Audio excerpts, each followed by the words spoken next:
پاکستان میں سرکار یہ کہہ رہی ہے کہ صورتحال بہت بہتر ہو رہی ہے، سیاسی استحکام آ رہا ہے، معاشی طور پہ بھی صورتحال بہتر ہو رہی ہے، سرمایہ کاری مختلف شعبوں میں ہو رہی ہے، مہنگائی کا گراف جو ہے وہ نیچے گر رہا ہے، فورن ریزروز میں بھی اضافہ ہو رہا ہے، آئی ایم ایف اور ورلڈ بینک اچھے اشارے دے رہے ہیں جس سے جو ہے وہ معیشت کے لیے مثبت باتیں ممکن ہیں آنے والے وقتوں میں۔ اس کے علاوہ سیاسی استحکام بھی آ رہا ہے اور عام آدمی کے مسائل بھی حل ہو رہے ہیں۔ لیکن دوسری طرف ناقدین کا خیال یہ ہے کہ پاکستان میں یہ جو خاموشی ہے یہ کسی طوفان کا پیش خیمہ ہے۔ ان کے خیال میں پاکستان میں صورتحال اس طرف جا رہی ہے جو فرانس میں 1789 کے انقلاب سے پہلے تھی۔ فرانس کا انقلاب بڑا خونی تھا اور اس کے حوالے سے ایک مورخ نے لکھا کہ جب پیرس کو نزلہ ہوتا ہے تو پوری یورپ کو بخار ہو جاتا ہے۔ فرانس میں جب معاشی حالات انتہائی بدحال ہوئے تو وہاں پر عوامی بغاوت ہوئی اور بادشاہ کے اور شاہی خاندان کے افراد کو جو ہے وہ موت کے گھاٹ اتارا گیا۔ بہت سارے ایلیٹ کلاس کے لوگوں کو بھی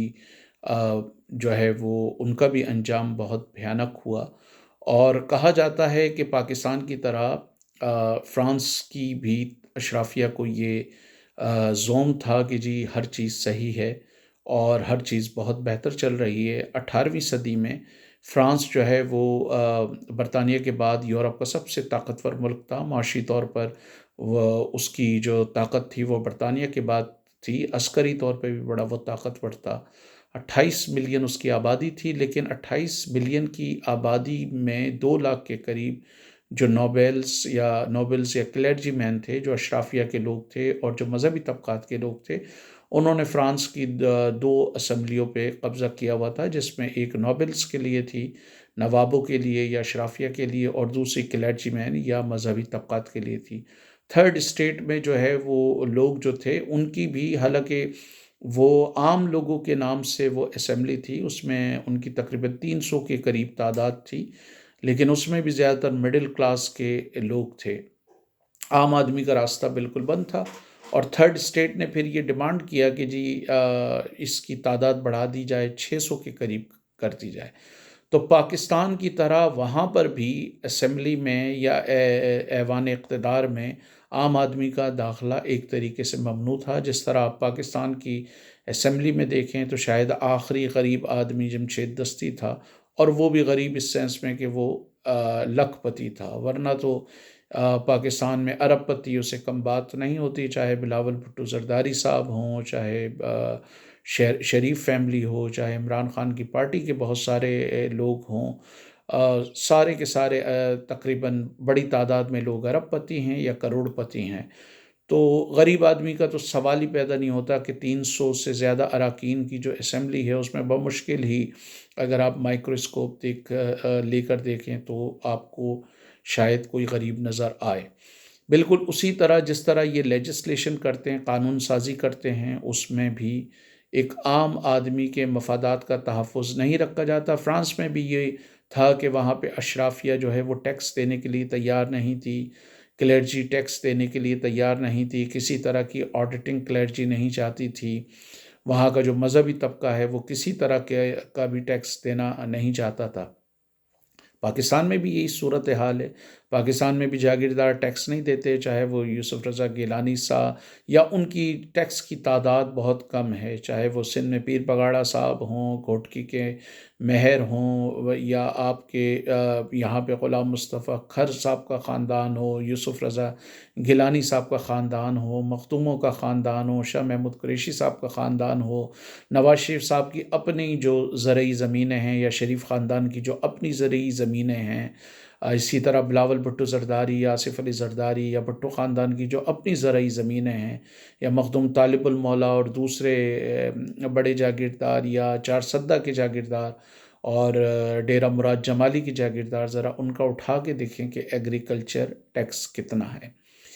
بالکل اسی طرح فرانس میں بھی ایک عام آدمی زیادہ پس رہا تھا، ایک عام آدمی زیادہ ٹیکس دے رہا تھا۔ پاکستان میں بھی یہ صورتحال ہے۔